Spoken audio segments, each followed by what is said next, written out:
Good afternoon, ladies and gentlemen. This is teleconference agenda 2020-05, March 30th, 2020. Good day, everyone. My name is Jason Rogers. I will be the host of today's call. I would like to call this meeting to order and inform you all that this meeting is being recorded. Should anyone have an objection to being recorded, you may disconnect at this time. This teleconference meeting will be run by the agenda and all attendees will be placed on mute, so the primary presentation may proceed uninterrupted. All questions during the teleconference should be emailed to ema@co.delaware.in.us. So they may be addressed at the end of the meeting. The email is included in the invitation. Please do not place your phone on hold, as a hold message will play to the entire group. And when and if the conference mute is lifted, please keep all side conversations to a whisper and background noise to a minimum, as it will be audible to the entire group. Should you wish to speak, please state your name and to whom you represent. I'd like to welcome everyone today. Item number 1, the current number for positive tests here in Delaware County is now at 16. There was an error in reporting at the state level again on Saturday, which included a case from Marion County that was counted for Delaware County. It has not been yet corrected. The state map is being updated at 10 a.m. according to the Indiana State Department of Health website. Item 2. Today, the EOC reached out to a couple of sources to help explain the COVID-19 infection. Dr. Christina Baxter, NFPA 472 committee member, and Dr. Ken, assistant professor of infectious disease at Johns Hopkins University. And here's what we have learned today. The virus is not a living organism, but a protein DNA molecule covered by a protective layer of fat, which, when absorbed by the cells of the eye, nose, or mouth, changes their genetic code or mutation into converting them into an aggressor and multiplier of cells. Since the virus is not a living organism, but a protein molecule, it is not killed, but decays on its own. The time that it takes is directly related to temperature, humidity, and the type of material where it lies. The virus is very fragile. The only thing that protects it is a thin outer layer of fat. That is why any soap or detergent is the best remedy, because the soap cuts the fat. That is why you have to rub so much for 20 seconds to create more soap and foam. By dissolving the fat layer, the protein molecule then disperses and breaks down on its own. Heat also melts the fat. This is why it is good to use water above 77 degrees Fahrenheit for washing hands, clothes, and everything else. In addition, hot water makes more foam that makes it even more useful. Alcohol or any mixture of alcohol 65% also dissolves the fat layer, especially the external lipid layer of the virus, to help break it down. Also, mixtures of 1 part bleach and 5 parts water directly dissolves the protein and breaks it down from the inside. No bactericide or antibiotic will work because this virus is not a living thing. Item number 3. Reported by Brian Ayers, the CEO of Open Door Health Services. Thank you for this report today, Brian. They have tested 19 individuals to date with 3 positives reported. Also, information that LabCorp is now returning the test results in 4 days once it is received. So more labs are coming online to being able to test for this. Item number 4. The EOC did email out guidance on strategies to optimize the supply of PPE and PPE purchase options. If you did not receive the information and you would like to have a copy of this email that gave you strategy and also purchase options, please request that to the email ema@co.delaware.in.us. Item 5. The state travel advisory map for Delaware County changed to orange or watch status at approximately 2 a.m. on Saturday because of flash flooding in Muncie and Delaware County. The National Weather Service is reporting that the White River continues to be at a flood danger, so we anticipate the orange or watch level to remain for several days as long as there are no more rain events. The Emergency Operations Center is not advocating for the use of the travel advisory system for COVID-19 limitations, as it sends a confusing message to the community. Each county has its own definition of how it is to be used, the travel advisory that is, and it also has economic impacts when a red or warning is established by each county. Delaware County has already been contacted by trucking companies regarding the warning, and we do not want to disrupt the shipping of needed goods coming into Delaware County. So we are advocating against its use. Social media reports over the weekend indicated that Marion County, Indianapolis was on a red or warning level and was locked down due to the COVID-19 outbreak.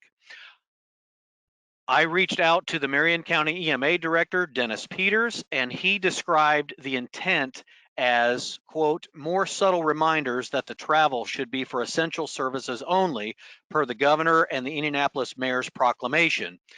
We are not actively enforcing it, unquote. Item 6. The www.dcema.com hub now has a public safety portal for FEMA paperwork for public agencies to request assistance. See the documentation for the application in the hub under Public Safety Resources. Public assistance or PA applications will need to be made by each agency, as the EMA will not be processing the paperwork for the entire county. Instead, each agency must make its own application. Directions from the state are included on the hub. We strongly suggest that you start the application process now for your agencies, as deadlines have historically been quick once they receive all the information. Item 7, if you're not getting the NIXL alerts from the Emergency Operations Center, please text the letters DCEMA to the number 888-777. You may also text any zip code to 888-777 for those areas alerts. Please pass this along to your staff and friends, as all the press releases are being forwarded to this system for distribution. Item number 8. The Indiana Department of Health call center for public and medical providers has established this 800 number for questions to be answered referencing the COVID-19 outbreak.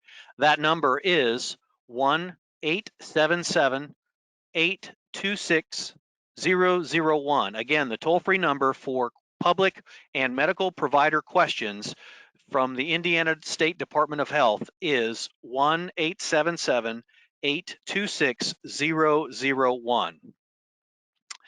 Item 9, the National Weather Service radio station that broadcasts out of Muncie has been off air since early February. This has been publicly published from the National Weather Service. If you have a National Weather Service weather alert radio, preview the signal that it is not picking it up.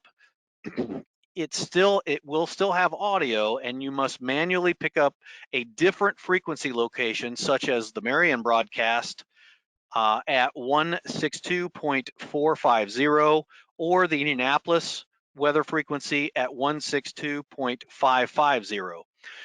You should also listen to the local AM and FM radio stations when they trigger the EAS tones for weather information.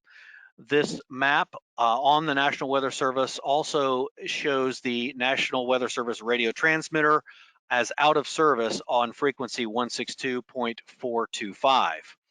That is at www.weather.gov/NWR/sites. The National Weather Service also has a list on their website of free mobile device alerting apps available at www.weather.gov/enterprise/SW alerts app. Those websites and links will be included on the agenda for today. We now have time for some Q&A. When the conference mute is lifted, please keep all side conversations to a whisper and background noise to a minimum, as it will be audible to the entire group. Should you wish to speak, please state your name and organization that you represent. Please do not place your phone on hold, as the hold message will play to the entire group. I will now unmute the call. Okay, we're now open for the Q&A. I have a question from Bridges Community Services. What is the web link for the EOC Hub? That is available at www.dcema.com, and that is redirecting you directly to the Delaware County COVID-19 Hub. Again, that is dcema.com. Jason, Yes. why is the call center on North Walnut considered essential? That is from Ron Quackenbush, who's a county council member. Ron, we have reached out to those agencies through the health department. I don't have an answer for that specifically.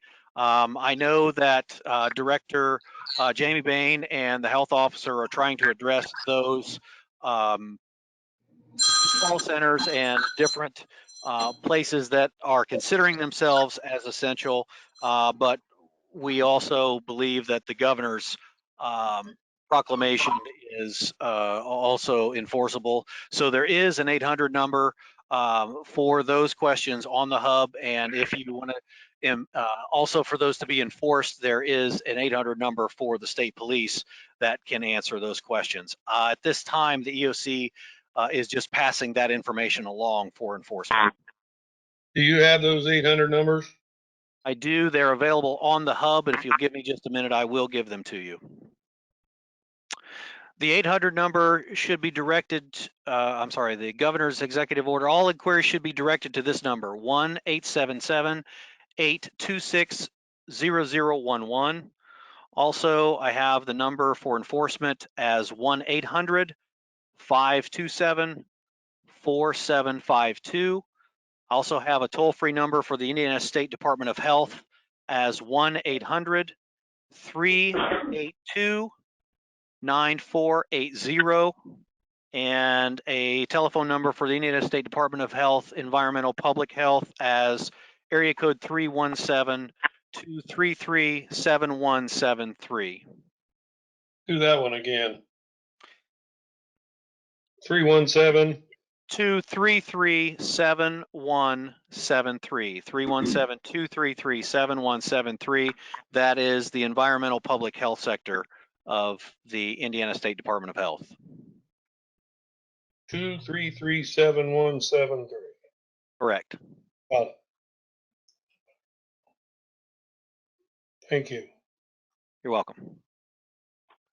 If I don't have any more questions, and it doesn't look like I have any in the email,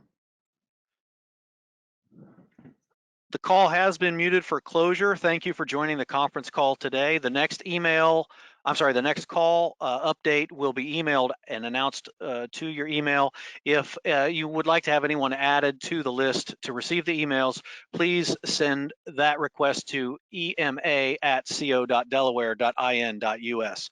Thank you for joining us.